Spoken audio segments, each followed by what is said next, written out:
1986 жылы желтоқсанда қазақ жастарының алаңға шығуының негізгі себебі Қазақстанның сол кездегі басшысы Дінмұхаммед Қонаевтың орнынан алынып, билікке Колбиннің келуі болғанын білеміз. Жастар алаңда жүргенде Қонаев қайда еді? Оның одан кейінгі өмірі қалай болды? Міне, бүгін осы сұрақтарға жауап іздеп көрмекпіз. Мемлекет басшылары арасында тұтастай халықтың сүйіспеншілігіне бөленетін басшылар аз, тіпті сирек десек те болады. Ал Қонаевты халық жаппай жақсы көрді. 1985 жылы КОКП орталық комитетінің бас хатшысы болып Горбачев тағайындалғаннан кейін Қазақстанның сол кездегі бірінші хатшысы Дінмұхаммед Қонаевты орнынан алып, 1986 жылдың 16 желтоқсанында ол орынға Колбинді қойды. Бұл хабардан демде құлақтанған Алматы жастары КСРО-ның ұлт саясатына қатысты наразылықпен алаңнан бір-ақ шықты. Көздері ашық, көкірегі ояу жастардың қолында әр халықтың өз көсемі болуы керек деген ұрандар жазылған плакаттар бар еді. Бейбіт шеру ретінде басталған бұл оқиғаның соңы қан төгіске айналды. Өз құқықтарын талап етіп, алаңнан кетпеген жастар Қонаев алдымызға шықсын, бәрін өзі түсіндіріп берсін дегенде талаптар қойды. Алайда алаңға шыққан жастардың алдына келіп, сол кездегі қазақ жазушылары мен ақындары, билікте жүргендер, өнер адамдары басу айтып, үйге қайтуға шақырып сөз сөйлегенімен Дінмұхаммед Қонаев алаңға келмеді, халықтың алдына шықпады. Оған себеп болған оқиғадан кейін арада біраз жылдар өткенде барып, Қонаевтың «Өтті дәурен» осылай атты кітабы жарық көргенде ғана анықталды.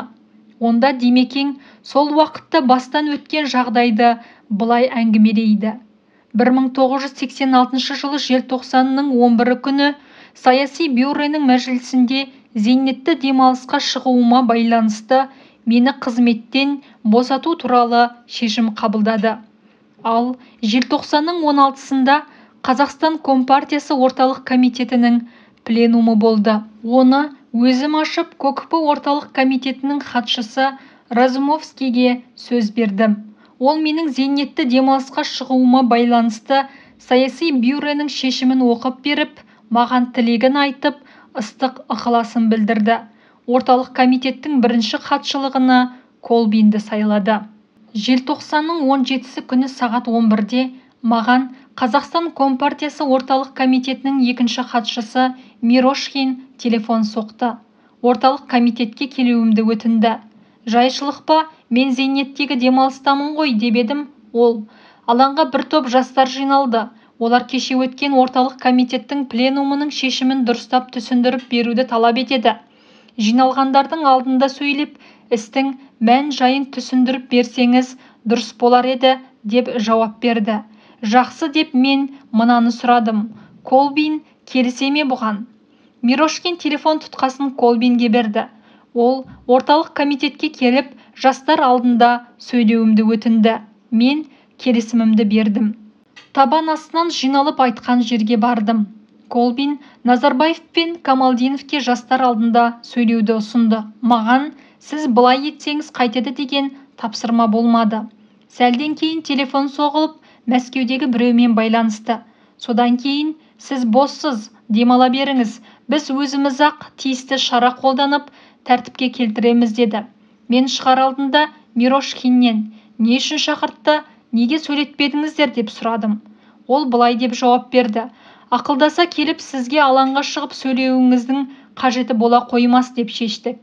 1987 жылы маусым айында Мәскеуде өткен КОКП орталық комитетінің пленумында маған алаңға шығып сөз сөйлеуге рұқсат етпегенін Мирошкин тағы да растады.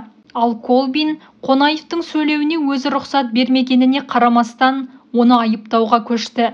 Алматыдағы көтерілісті аяусыз басып жанышып, желтоқсан оқиғасына қатысушылардың 99-ын соттап, 83 адамды 2 жылдан 15 жылға дейін бас бостандығынан айырып, екеуінің өлім жазасына кесілуіне мұрындық болды.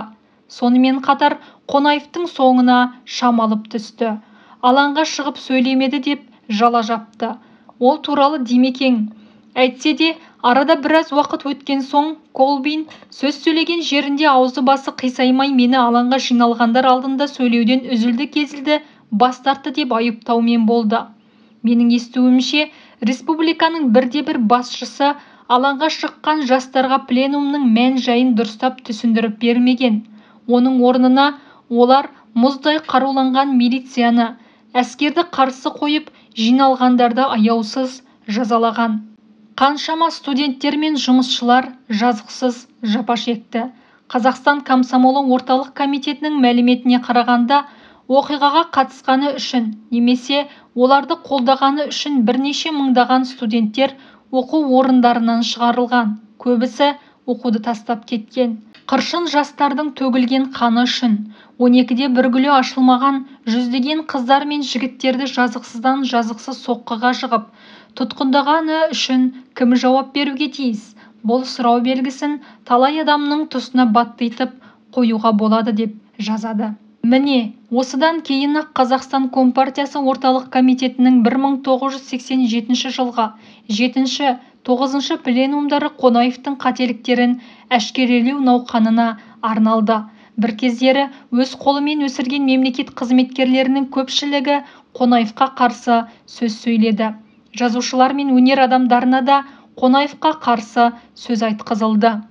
Ал Қонаевтың өзі басынан өткен осы бір қиын күндерді былай еске алады. Ешқандай қатысым болмағанына қарамастан, Алматы оқиғасын басты ұйымдастырушылардың бірі деп мені нысанаға алды. Төбедектен шап беріп ұстаудың небір айлы шарықсыз жасалды. Желтоқсан оқиғасы өткеннен кейін 3 жыл бойына мені және менің жақындарымды қуғындаумен болды. Ол үшін ар-ұяттан безген журналист сымақтар мен ғалым сымақтарды айдап салып, 2 кісі бас қосқан жерде жамандап сөз сөйледі. Газет беттерінде құлаш-құлаш сын материалдар жарияланды. Баяғыда бір байғұс отырсам опақ, тұрсам сопақ дейді, қатты жүрсем қуаяқ дейді, сөйлесем тақ-тақ дейді, сөйлемесем ақымақ дейді, жоғары қарасам шапыраш дейді, төмен қарасам сүзбе дейді деген екен. Сол айтқандай садақ тартқан оқтай жүрдім бе десем, тұс-тұстан жала жауып жағаға ұмтылатындар жоқ емес екен. Теледидар, радио, газет-журналдардың есігі мен үшін тарс жабылды. Маңыма да жуымады, маңайлатқан да жоқ. Ол ма? Табалдырғымнан кісі аттатпай қойды. Мен туралы жазылып жатқан неше түрлі материалдарға көз қарасымды біліп, пікір алмасуға келген журналистерді де ит қосып қуды. Қонаев солай Колбиннің 3 жылдық шабуылына төтеп берді. Үйқамақта отырғандай болды. Бірақ халықпен байланысы үзіліп, адамдармен араласа алмай қалса да, ешкімге өкпе артқан жоқ. Қонаев өзі жиі айтатын, адамдық қалыпты биік ұстау кімге де болса үлкен сын. Адамгершілік деген асыл қасиетті аласартып алмасақ екен. Өмір өзегі осы. Азаматтық жолда осы деген принциппен өмір сүрді. Солай өмірден өтті. Есімі әлі күнге дейін ел аузында тек жақсы қырынан жүрген Қонаев қандай бақытты адам.